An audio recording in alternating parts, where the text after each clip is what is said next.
Thank you for joining us on this episode of Against the Mountains of Badness. I'm your host, Jason Rennie. And I'm your host, John C. Wright. And on this episode, we're going to be asking the question, is capitalism moral? So John, is capitalism moral? Allow me to make a provocative statement. I say that capitalism is not only moral, it is the only moral system that there is. Because anything else is theft. Okay. Well, that was easy. No. Sure, but it's like I said, it's a deliberately provocative statement because what I'm saying is all of the industrial pollution, all of the exploitation of the poor, all of the robber barons and everything else you've heard about your entire life is supposed to be acceptable to a moral people. You see, but the problem is the question itself, is capitalism moral, is loaded because the word capitalism was invented as a slur against the free market. The word capitalism implies that there is a system, a methodology by which the rich, acting as one group, conspire against the poor, who are also seen as one group. Now, Marx is often regarded as an economist by those who haven't read him, but he's basically a religious writer. He's a cult figure. That's true. He wrote about economics the way an ascetic, the way a Buddhist who has given up on sex writes advice for the lovelorn, because the only thing he says about economics is that we should give up on it, that economics has to be stopped. And what I mean by economics is I mean what is the logical consequences of allowing men to keep the fruits of their labor and to dispose of them as they see fit? What is the logical consequence of having men, when they're disposing of their labor, exchanging them with each other as they both see fit? What is the consequence of using a direct as opposed to indirect means of barter? An indirect means of barter being some sort of money. What happens when the money supply is inflated or deflated? Those things are questions economists deal with. What Marx was trying to do was to get rid of money, to get rid of the exchange of goods, and indeed to get rid of the specialization of labor itself. He says as much explicitly in his works. You say, because he seems like a bad idea. It is an excruciatingly bad idea unless you are a mystic who believes that living in the physical world is demeaning and alienating to mankind, which he did. Basically, think of Marx as a modern Gnostic. A Gnostic is a mystic who believes that God is the devil and created this world as a trap to demean us and to spoil us, to tempt us. Now, Marx is an atheist, so he doesn't believe in God, but he does believe in society. And he thinks society creates all the rules of society. He thinks society created the specialization of labor, the disutility of labor, and the scarcity of resources. Does that make sense? He thinks scarcity of resources is a term of art among economists that says that there ain't no such thing as a free lunch. Certain goods are not scarce, like air. You don't have to pay anyone to breathe air unless you're living underwater and you want your air delivered in a bottle. Okay? So bottled air takes water for scuba divers. They have to buy it, but otherwise it's free to breathe. It's a non-economic good. Okay. Water is free if you go and get it out of the stream yourself, but right. If you want it piped to your house, not so much. If you want it piped to your house, or you want it delivered in a bottle, right. So certain goods are free and non-economic. The moon belongs to everyone because the best things in life are free. Okay, you don't need to pay for it. In fact, some of the best things in life, if you do pay for it, you'll run afoul of the law. So you don't have to pay for the female companionship. That's highly dubious.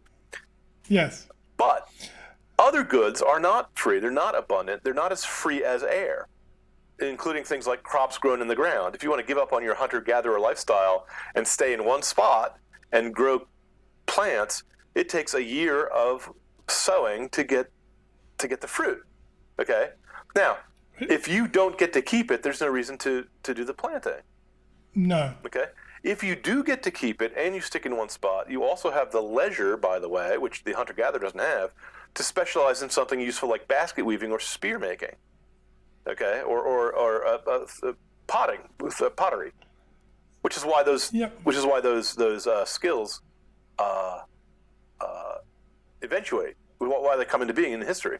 Now, as it so happens, human beings are not interchangeable collectivist robots, and some people are better at some things than others at others. Every tribe in a primitive lifestyle, every man in the tribe is a soldier as well as being a huntsman and a herdsman and a tent maker and anything else that needs to be done, every man does and every woman does. Okay.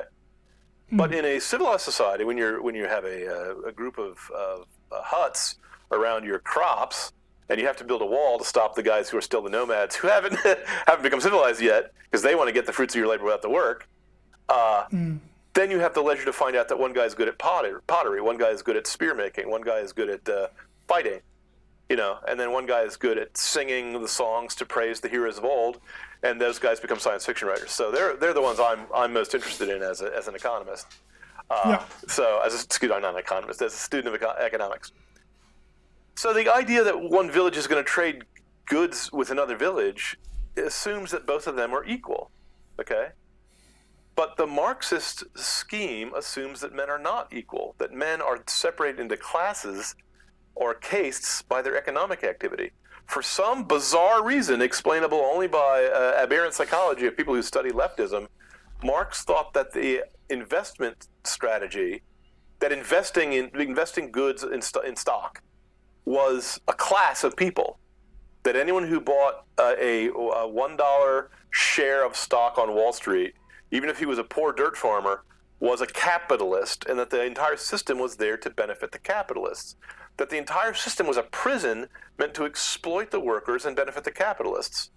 But the workers, anyone who works for a wage, I used to be a lawyer. When I was a lawyer, I worked for a wage. Does that make me a wage earner? That's an economic activity. It's not a measure of your wealth.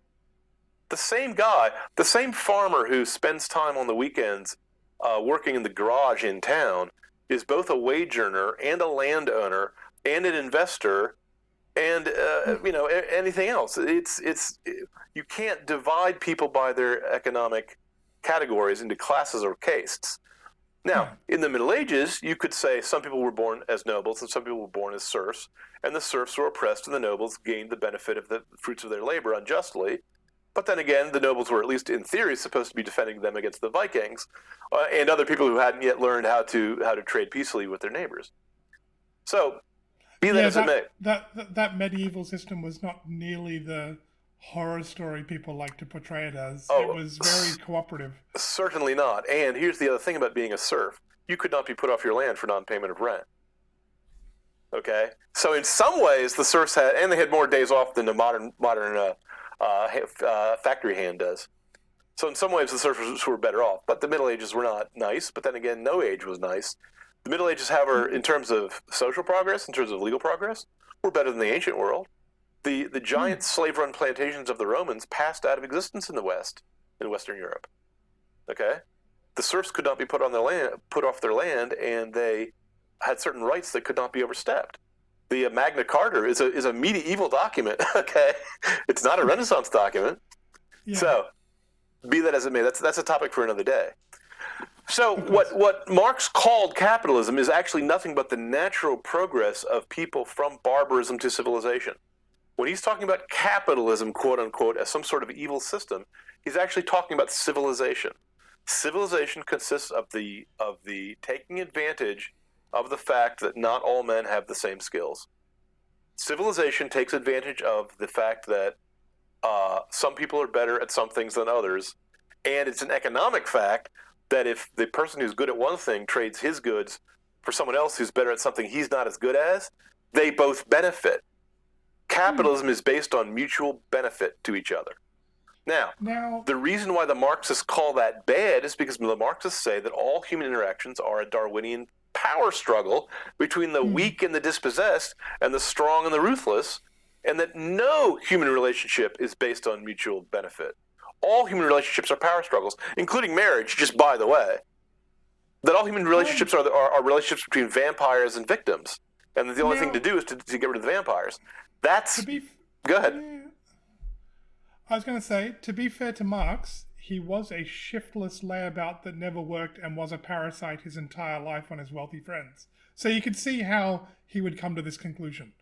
If you want to say that's fair to Marx, really I will agree with your clear-eyed assessment of his personal well-being, his personal shortcomings. Yeah, but he was, but more than just being a shiftless layabout, he was a Gnostic. He was a mystic. He was a magician. He thought that magic could save the world, and he dressed it up as if he was talking about science. Because when the dictatorship of the proletarian takes over, suddenly all goods are supposed to be in abundance. How does that actually work? How does disutility of labor suddenly fall out? Disutility of labor, by the way, is the condition of the fact that people are not willing to work until they drop like a robot. They need some. They're willing to take leisure time and are willing to pay for it. They're willing to expend resources to have rest. That's the disutility of labor. Okay. Specialization of labor is the fact that if I work at one task and only one task, I get to be good at it. I get to be a specialist at it. If it's pottery or spear making or anything else, And so Marx thought that specialization of labor was alienation. He thought that doing work alienated you from your divine. He didn't call it divine. It alienated you from being a communal man. But he thought the communal man, which he thought was the primordial state of man before the rise of civilization, was one where everyone in the tribe acted as a collective. They all shared all property in common. They all lived like monks in a monastery who had no worldly concerns and just shared everything, shared like the early apostles. And so he saw that as moral. And he said the only problem was the tribes regarded other tribes as enemies. And what we need is to incorporate tribal thinking into modern. Excuse me, I'm confusing him and Rousseau. Some of Marx's inspirations believed that you had to integrate barbarism with civilization to get something better than both, which would be whereas civilized people all act with the communal courtesy and collectivism of the primitive tribe, where everyone shares all things in common. That's the goal of his utopia. Yeah. So we should back up because we started talking about Marxism and come back to, which was a reasonable sidetrack. Only because I can't think of any other system aside from the free market that is not the free market. Well, okay. In all ages there are various limitations on the free market, but there's no ideological opposition to it aside from Marxism. Well, that's true. No, but we should come back to the question: is capitalism moral? I know we were discussing in the pre-show that one of the things I've always thought fascinating about the free market versus Marxism is the free market system is explicitly amoral. It doesn't actually care about the content of what's being traded. It's just the system will provide whatever's in demand. Whatever people want, the free market will get to them, and will get to them at the lowest price based on what it costs to produce and transport and things like that. And it's a marvel. Like it's a miracle that it's capable of doing that with no central coordination at all. Just everybody pursuing, shall we say, to borrow Ayn Rand's terms, their own enlightened self-interest. So Ayn Rand, I'm a big fan of Ayn Rand. She did not invent those terms. Those are Lockean terms. Those terms come from much older tradition. Fair enough. I know it from Ayn Rand. Your point is that it's a self-organizing system created when everyone follows his own best self-interest. Yes, but I mean enlightened self-interest in the sense of you don't cheat your neighbor and things like that because things will go better for you in the long term. It's a long-term self-interest, not a short-term immediate self-interest. Correct. In view, that's sort of because you can always get ahead in the short term by cheating and lying endlessly to everybody, but after doing that for a month, nobody will trust you and nobody will trade with you and you will starve. Let me interject a possibly irrelevant side note here. Sure. One of the strongest advocates of pursuing business relationships in an enlightened rather than an unenlightened fashion. And enlightened means long-term, don't cheat your customers. Was P.T. Barnum. Now, P.T. Barnum is famous for one thing, being the master of flim flam and hokum, and being the lord of hornswoggle, because everyone thought born every minute? He did not actually say that. No, I'm sure he didn't. What he actually said was that traveling itinerant tradesmen going through the Ohio territories in his day and age found out that if they cheated their customers, if they were too slick, that the next time they came around a few months later, folks had long memories and people would not deal with them. So he actually advocated in treating your customers not as if they were marks or chumps to be bilked, you see. So the theory of pursuing one's self-interest in a rational and enlightened way goes way back, and I think having P.T. Barnum as one of the chief advocates of not cheating your customers, because come on, he gave the customers what they wanted when they wanted to go see the Fat Lady or hear the mermaid sing or see the Eye of the Cyclops or something or some other hokum. They knew they were paying for hokum. He gave them their money's worth, and their money was. But it was entertaining. Well, I mean, right. Right. That's fine. They wanted to see freaks. He gave them freaks. Right. So. But yeah, But your point is well taken. Although I said that Marxism, that capitalism, that capitalism is the only moral system there is, because freedom is moral. Treating other men, you either treat other men as if they're free and equal, or you don't. Okay, and if you don't, then either you're their slave, or they're your slave, or you're their bully. In that sense, it's moral, yes. But it also explicitly says that it does not care. When you walk into my shop, I don't care what color you are as long as your money is green. Okay? I don't make any distinction based on that. I also don't really care if you've going to commit a crime with the goods or whatever it is I sell you, because that's on you. That's not on me. See? Now, if I was a father with a son, I would not act that way. If I was a father with a son and he came into my shop and said, "Dad, I'm starving," I'd say, "Here, son, take this loaf of bread with both hands." But if I'm running a bakery, I might have to have a different. I have to have a different attitude toward it if a stranger walks into my shop. You see, so that's where capitalism deservedly gets a bad reputation, because there's a lot of people are not strangers who you think are strangers. Can I apologize, but can I add yet another perhaps irrelevant diversion? Sure. So Mother Teresa of Calcutta walked into a baker's shop and asked the baker if he would donate loaves of bread to the leper colony that she was running, okay, where the poor were. And he was outraged. He thought this was so offensive that he actually spat on her. Okay. Wow. And in the Far East, to deliver such an insult is not a light thing. With more charity than I can imagine myself ever demonstrating, she wiped the spittle away, stood there calmly, and said, "You've given me what you think I deserve, but what about these children?" The guy was so moved by her serenity, by her insistence, by her unwavering courage. Because she was a tiny little woman. That he agreed, and that day he gave the excess bread that he had not sold to them. And then after he was so moved by the gratitude that he set aside part of his stock every day to give them bread from then on. Okay. Now, according to the routine of capitalism, that was unnecessary. But I will point out that he had enough, even though he was a very poor man, he had enough profit to do that. You need to have freedom to get. You need to have a right to the fruits of your labor. You need to have some capitalism to get enough money to give to charity. Otherwise, it's not going to happen. See? Yeah. So you need abundance. Well, but you see, the point of my little story is that baker was not acting capitalistic when he decided to be charitable, but he was acting in a way that capitalism allowed him to. So the capitalism itself is immoral. It's neither here nor there. It's like money. Money is neither good nor evil.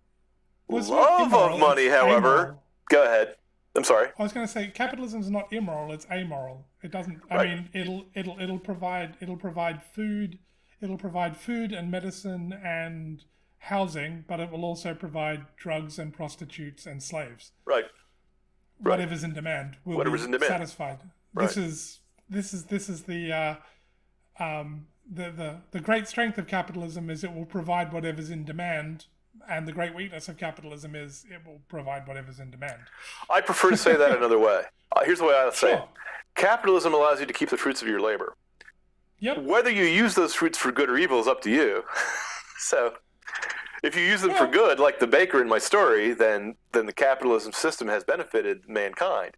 If you use them for evil, like, let's say Bill Gates, who's trying to use his immense wealth to destroy the Western civilization, or let's say George Yep. Soros, then these creatures are just like villains from an Ayn Rand story. They're villains from a Bond movie.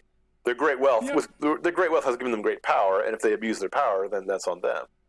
But nonetheless, despite the fact that capitalism itself is immoral, freedom, however, is moral, because it's immoral to impose on the freedom of others. It's immoral to enslave others.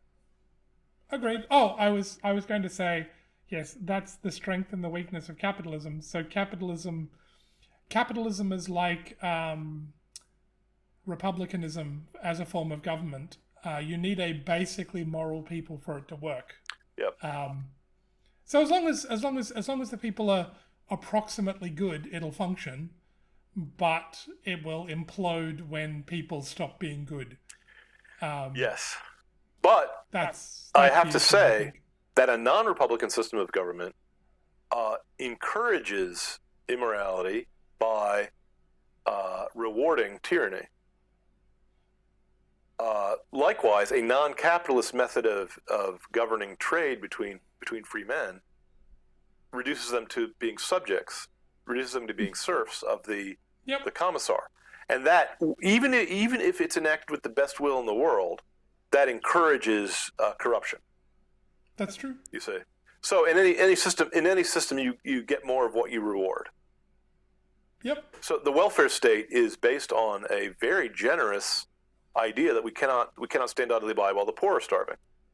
That we can't let widows and orphans suffer. That God will punish us if we let widows and orphans suffer. But it's also a sad fact of human existence that if you pay women more out of the public till for not getting married, that's like bribing them not to get married. You create a generation of bastards. Bastardy among the inner city has risen from it was like under 20% in the 1920s, and now it's above 75%. Okay. Well, now if you look you can't let the people starve either. So I don't know what I don't think it's a clear answer for that. But I was going to note in England, it's well known among the underclass that a girl gets to 15 or 16 and gets herself pregnant because then the council will give her a flat. Yeah. And that's just a horrific incentive. Yep. But I suppose the problem is, because I think we've had this conversation before, because at some point you probably do need to let people who make poor life choices starve and suffer for their poor life choices, because if you don't, you will encourage the behavior. I'm not like I'm not sure how you solve for that. I'm not sure either. I fear the wrath of God too much to let the beggars starve, though. He says so. He says that he's looking out for that. But I'm also a recovering libertarian. I used to be a big fan of Ayn Rand until I became a Christian. So I don't think a wise man structures his incentives to encourage the behavior that he wants to see more of. If the church and not the state was handling the charity, then it would be on a personal level.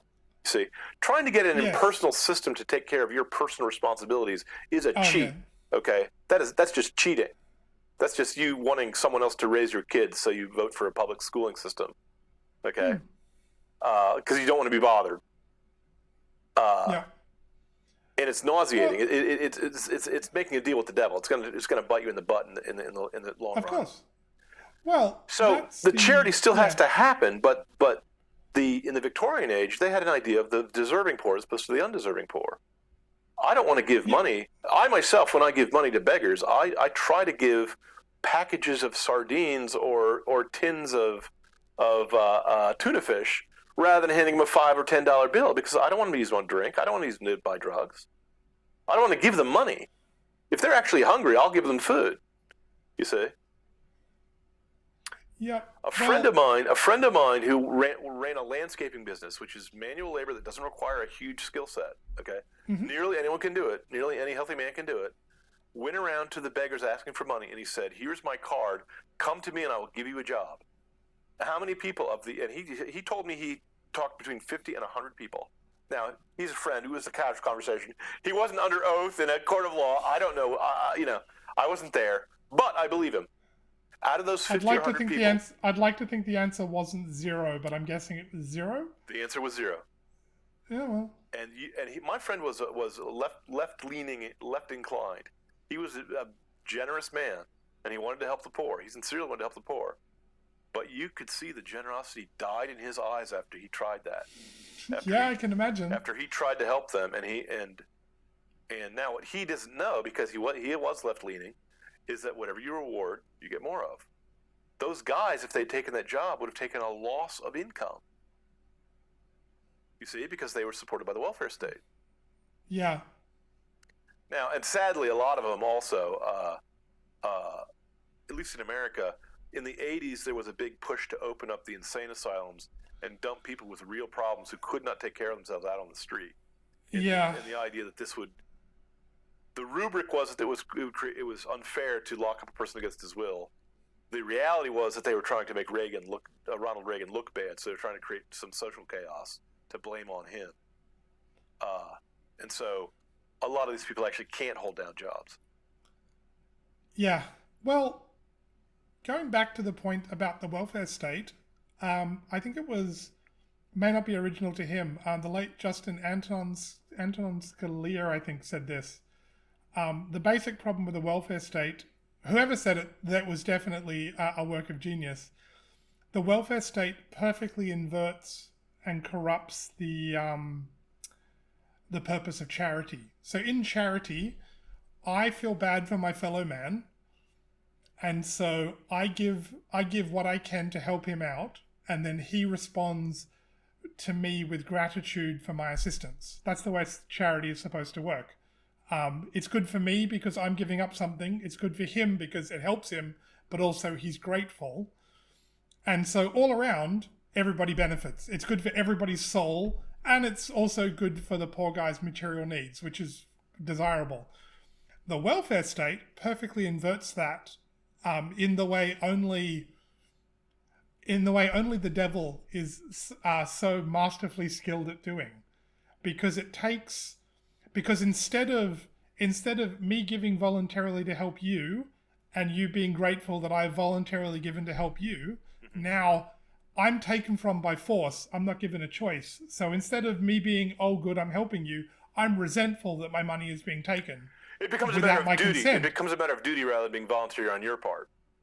Well, I mean, but the voluntary, the need to help the poor is a Christian duty. We have that as a duty, but we need to do that ourselves. When the welfare state comes along, that's forced on me at gunpoint and the money's taken. So suddenly I'm resentful rather than a willing giver. But also on the flip side, the recipient quickly comes to expect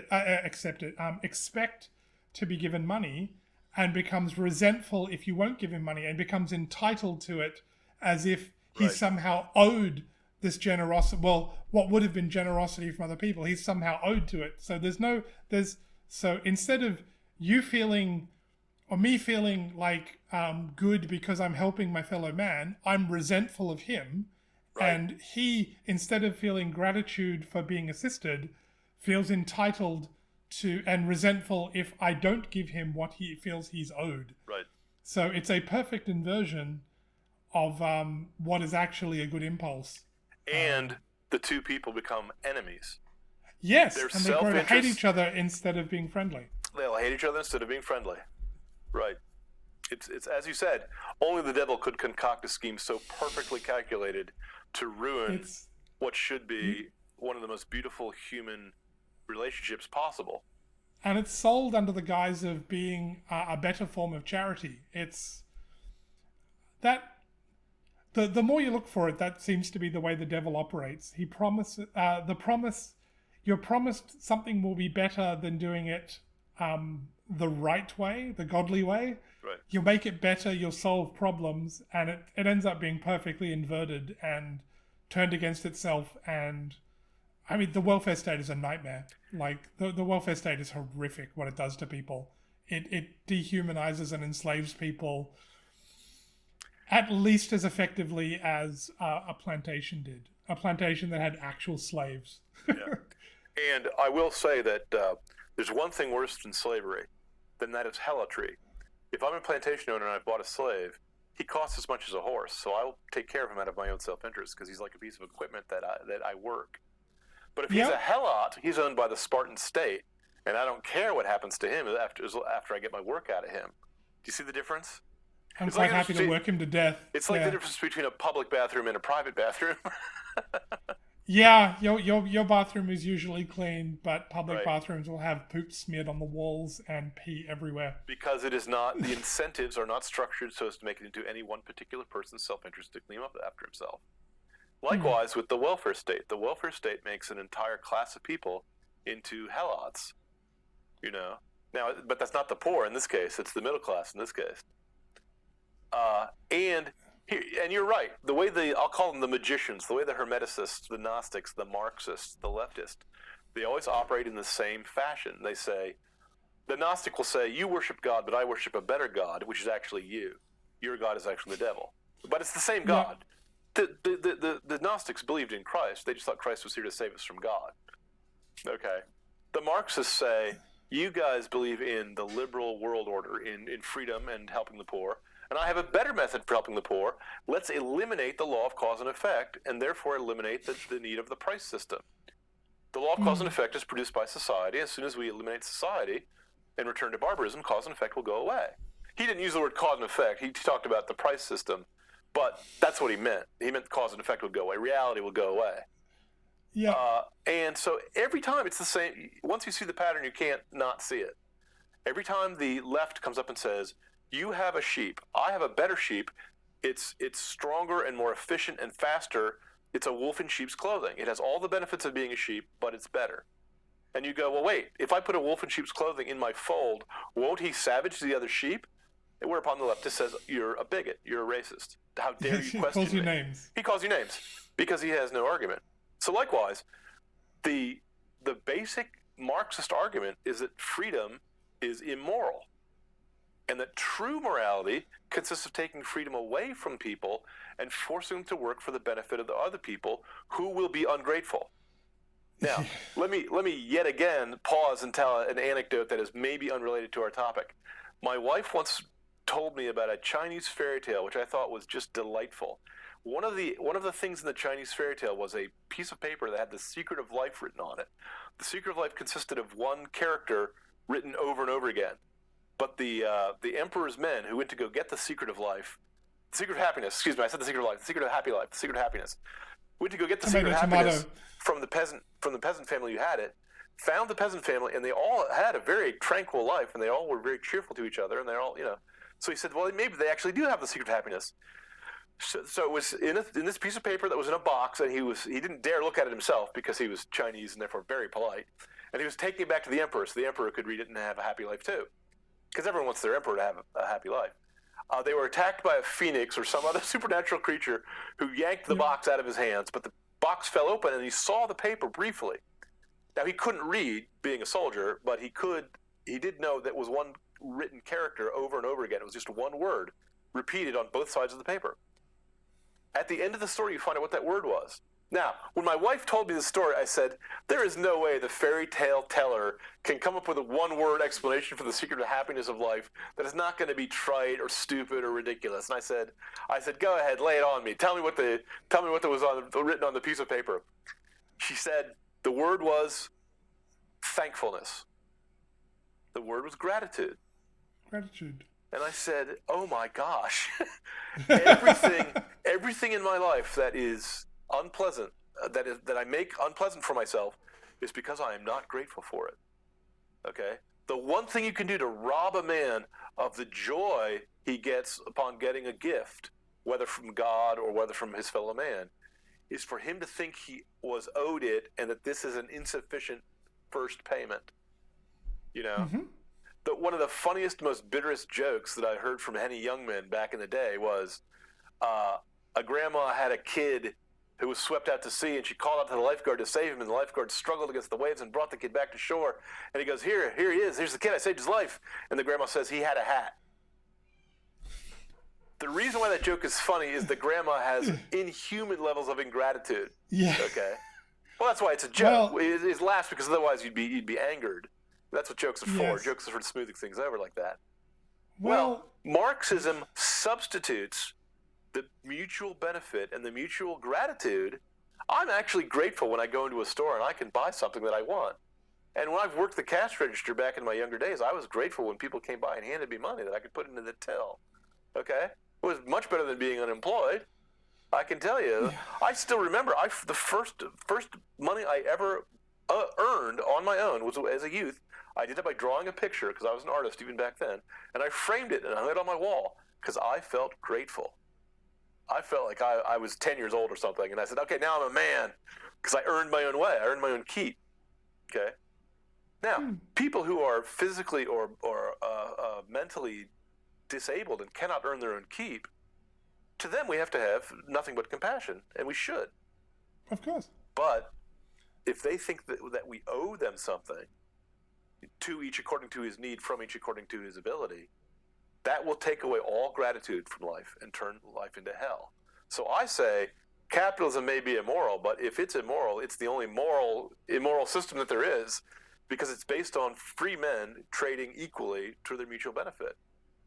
Marxism is just envy. Marxism it tries to get the rich to envy the poor and the poor to envy the rich. It tries to get the woman to envy the man and the man to envy the woman. You know. It is envy. Yes, it is envy as moral philosophy. Yeah, because envy says I deserve something that I didn't get. Especially with when you turn it to the feminist Marxist who says that the patriarchy, maleness, masculinity itself is unfair. And like Marx saying cause and effect was a social construct, the feminist Marxist says that masculinity is a social construct. Well, no, the rules and customs as to how masculinity. Their suicide rate is up. Oh, I was just going to say, how's gender roles being a social construct working out for them? Because all I hear is women complaining about men in their bathrooms in dresses peering at them.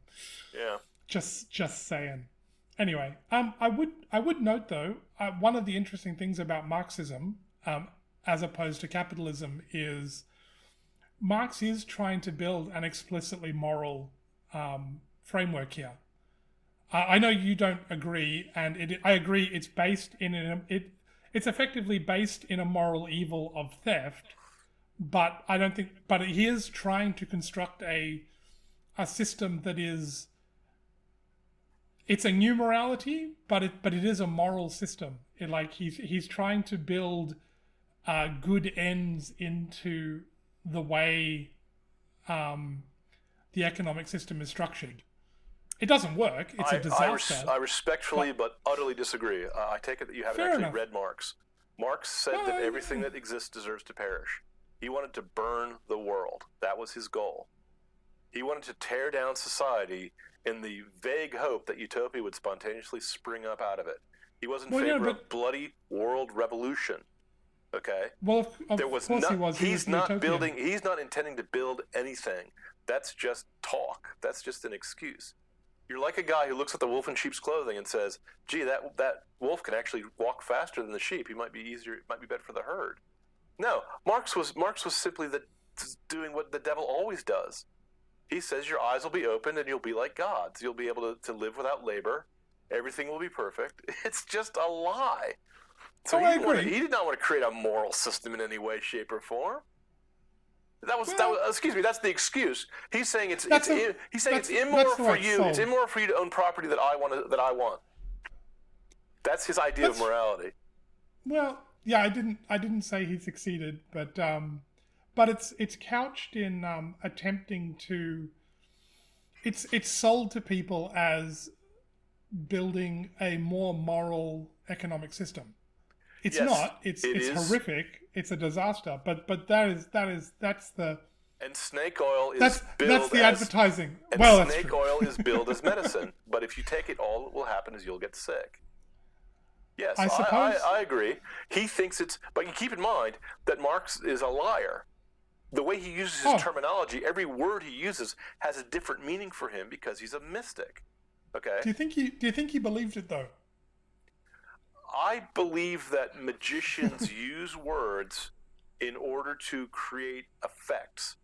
I think Marx's idea of science was activism. Science was not something you study to learn the truth. Science was a weapon you used to destroy your enemies. So to ask whether he believed it or not assumes a categorization, assumes that he believed in things like true and false, right and wrong, that I do not believe he believed.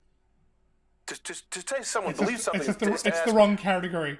Yes, you should ask, in his terminology, you should ask whether or not it is useful for the revolution for him to say the things he says. The answer to that is yes. What he said was useful for the world revolution. I guess my question is, do you think he believed what the end goal would be? Do you think when the devil rebelled against God, he actually had a good argument that Christ should not be placed higher in the hierarchy than Satan? Fair enough. He probably didn't. He just wanted his position, I guess. I don't know. I can't read the mind of a devil. Fair enough. You see? No, I get it. But the question was his I can judge his philosophy, and it's incoherent. It does not logically make sense. I can read his words, but if I read all his words, I find out he's not using the words to mean what the ordinary person means by them. When he talks about morality, he's talking about it in the collective sense, not in the individual sense. For him, right and wrong are social constructs that have to be cast aside. He's like Nietzsche in that respect. Nietzsche believed in going beyond good and evil, that good and evil were merely something the bourgeoisie made up to restrain the pagan heroes in all of us. Marx believed that good and evil, law and crime, were categories invented by the demiurge of society to oppress the poor. Okay. Now, So the whole thing is based on an inversion, a Gnostic inversion. The whole thing is based on the idea that it is evil to give a man a job, but good for that man to rob you at gunpoint. So when you say, did Marx believe it was actually good, I have to say, well, by his definition of good, which is to say evil, yes. By the sane definition, by the correct and truthful definition, no. I suppose whether he believed it or not, I'm not a mind reader. I can't say what was going on in his mind. Fair enough. I suppose my question was more: do you think he believed the utopia could be achieved? Do you think he bought into the vision of what he was selling?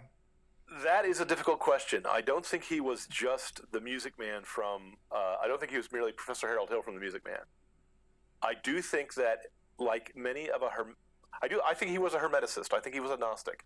I think that he was a magician who thought that the endless evolutionary revolution of changes would eventually produce a utopia and make man into God after embracing suffering and destruction. The big thing about Hermeticists is that they think there's little pieces of God hidden in every bit of matter.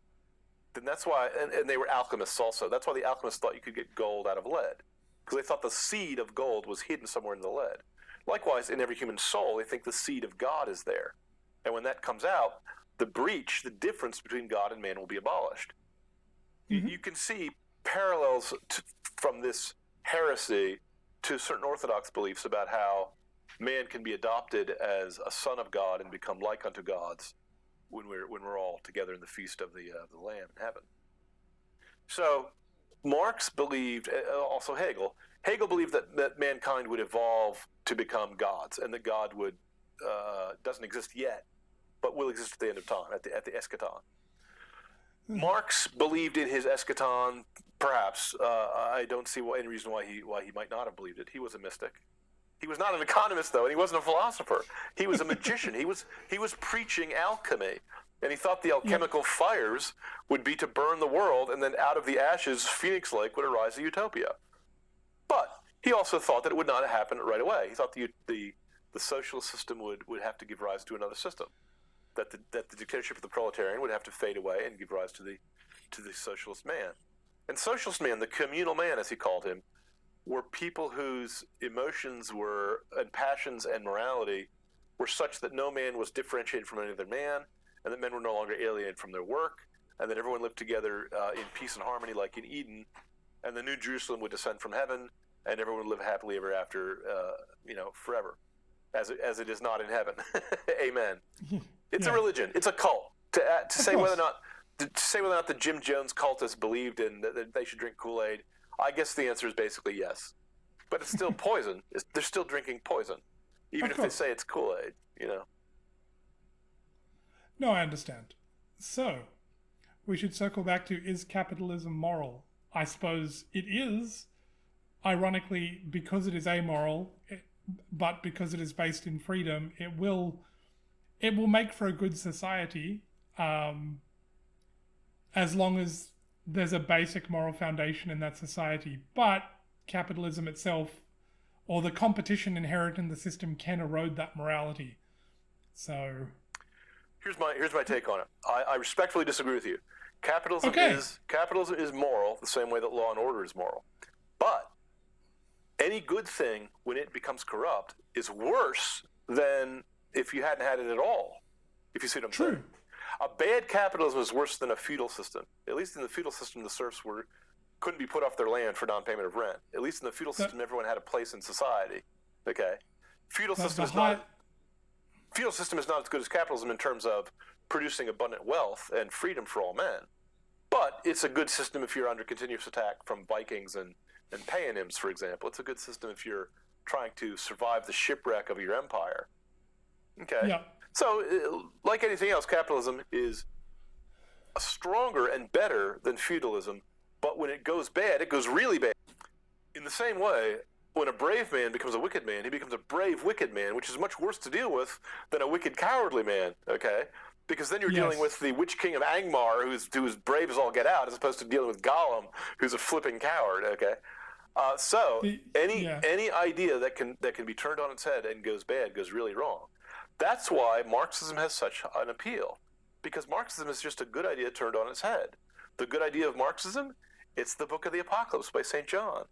It's an eschatonic religion. It's a religion that preaches the end of the world, that there's going to be a paradise after the Battle of Armageddon. Now, he doesn't say Armageddon, he says world revolution. He doesn't say that the righteous will be uplifted in the rapture. He says that the poor, that the proletarians will be uplifted. Right. He just has different words for the things, but he's talking about a fundamentally true religious vision. He just turns it on his head and turns it into the opposite of what it is. The same way a prostitute is the opposite of a loving wife. You pay for someone to do the thing that you're supposed to do in your wedding bed. Okay, well, it's a horror when that happens. It's a grotesque horror. So you can say that capitalism is just a tool that is neither here nor there. I say capitalism is freedom, and freedom is good. But when freedom goes bad, it goes really bad. It goes very bad. Well, we are witness, and was it Plato that said in his Republic that the best when you found your city, you shouldn't found it in too abundant a place. You don't want to be too wealthy because that's corruptive to the good of the citizenry. And I would say, in defense of that idea, look around us today, because we live in an opulently, ridiculously wealthy society today. And this is not a bad thing, but I believe that the sin of pride has its own month devoted to it. Well, yes, we are currently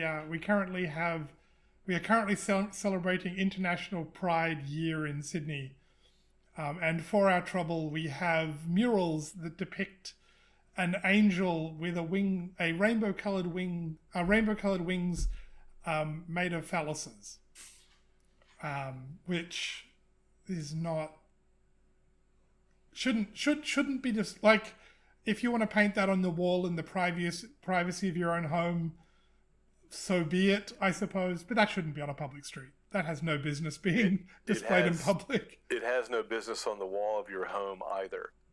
Well, I agree, but I'm inclined to extend, if what you want to do in the privacy of your own home, it's probably, if you want to corrupt yourself in the privacy of your own home, to some degree, that's your business, and I might not agree with it, and I might try to talk you out of it, but at the end of the day, it's your soul in your home. So I used to be an Ayn Randian, and I used to agree with that, and now as someone who studied economics, I believe there are negative externalities to private vice, which gives the state at least some excuse for reining in at least some of the more public and disgusting of vices. So well, as I said, I am in not. the privacy of your own home, I agree. When you want to spill out into the public, I'm then sorry. it needs to be suppressed. I am sorry, but I disagree.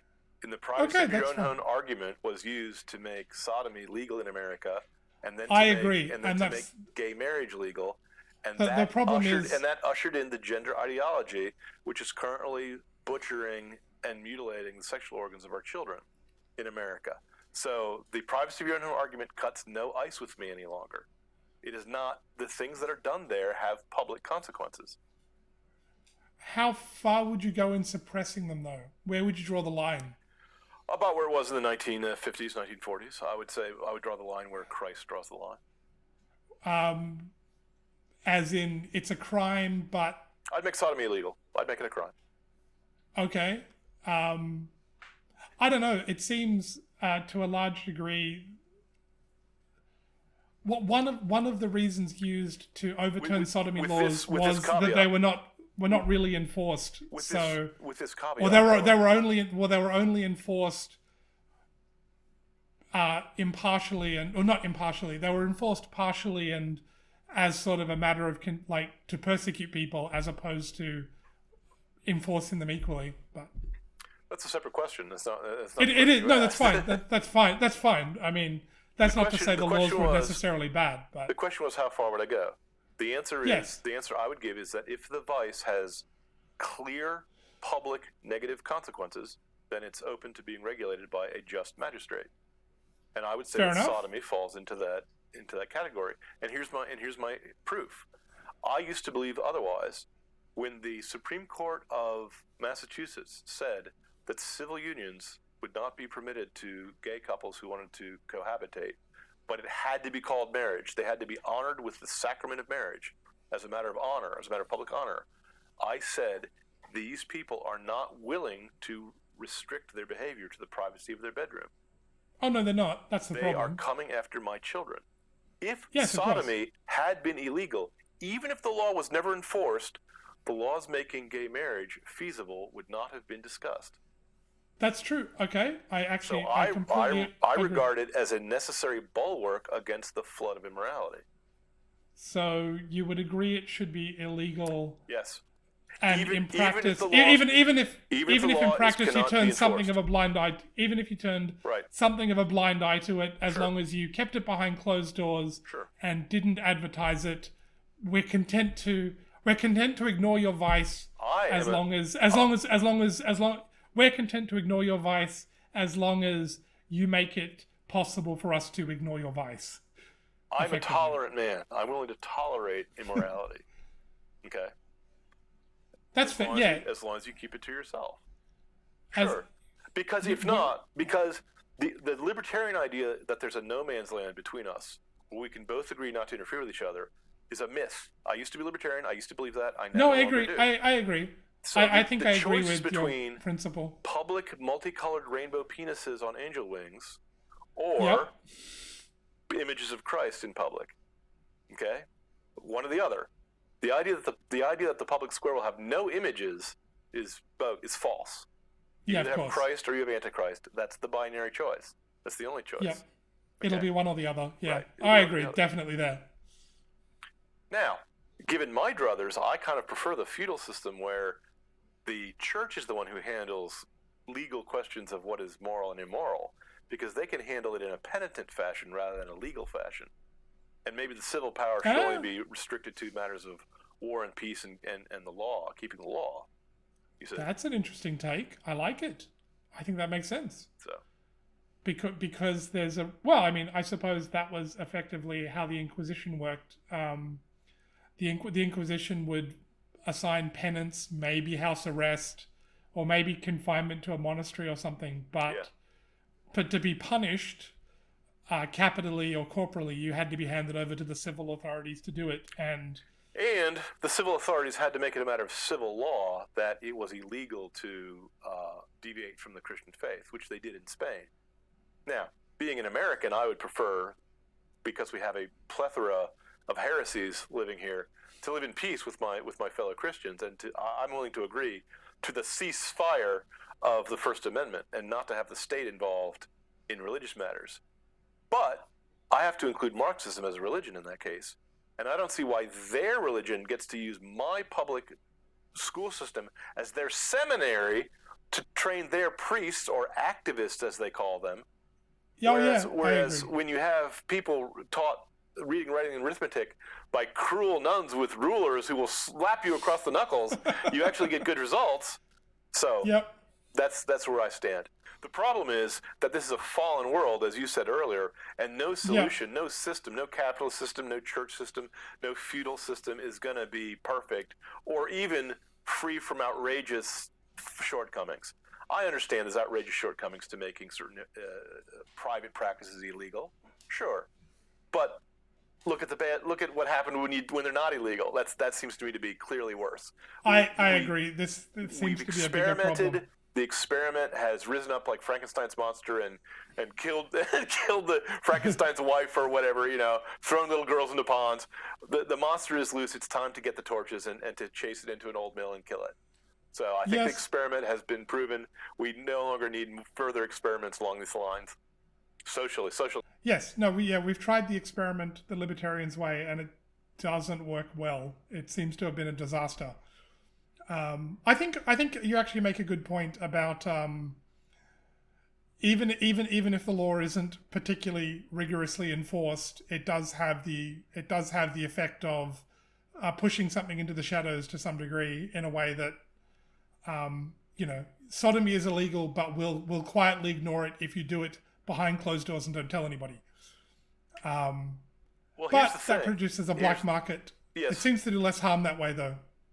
The thing of it is, when we say that capitalism only works for a moral people, what kind of morality are we talking about? Does that include this? Because the thing about I mean a Christian morality at the end of the day. Right. So do I. Well, Christian morality requires self-control. And virtuous pagans would be fine, I suspect. In small numbers among us, yes, but not if they're the majority. But I mean, like. It requires a relatively virtuous people. I suspect in practice this means a Christian people, but they need to be reasonably virtuous. That's definitely a prerequisite. Right. And it won't work if you don't have a reasonably virtuous people, as we are discovering. Right. But anyway, final thoughts. I think you and I do not see eye to eye. I think our differences is more than just semantic, because I actually think that capitalism is moral and is based on morality, and anything else is immoral. But I also think that capitalism is a lot worse when it goes wrong. Whereas I think you think that it's like a tool. It's like a hammer. You can use a hammer to pound nails, or you can use a hammer to smash in the skull of your neighbor. It's not the hammer's fault. But we do agree that whether Marxism is good or bad, it's evil. In its outcome. It's inherently immoral. It's impractical. It not only doesn't work, it's also evil. It's not just bad, it's also wrong, in other words. Oh, yes. We totally... I think we actually probably agree, because I think you've convinced me with your framing that capitalism is basically moral, but because a good thing corrupted will be far worse than merely a bad thing. I think I think my framing of it will supply good things as well as bad things it's the same insight expressed differently. I think I agree. I think actually you've convinced me capitalism is basically moral. The problem is when it's corrupted. It's like a good king is great, but when a good king goes bad, it's worse. It's much worse than a democracy becoming a democracy. Now, here's the argument on the other side, which we didn't touch on. What I didn't say is that capitalism tends to produce an incentive to erode certain personal relationships and replace them with formal and impersonal relationships, so that instead of buying from the ma and pa shop that my grandparents bought from for years, I now go to a chain store, and the manager there is not a member of my community, and his manager is living in New York. Do you see the problem? And we didn't even touch on that problem. Capitalism does produce impersonal Economies of scale. The economies of scale can have a very deleterious effect, and capitalism, I believe, does need to be hedged about with very careful, rigorous controls to prevent the exact kind of exploitation and unfairness that was what provoked Marx to his religious vision of a world without cause and effect called utopia. You need a virtuous people. Yeah. The baker needs to be willing to give bread to the poor. Yeah. So. Okay. Well, on that note, thank you everybody for joining us, and like, share, and subscribe, and join us next time. Thanks for joining us, John. Thank you, sir.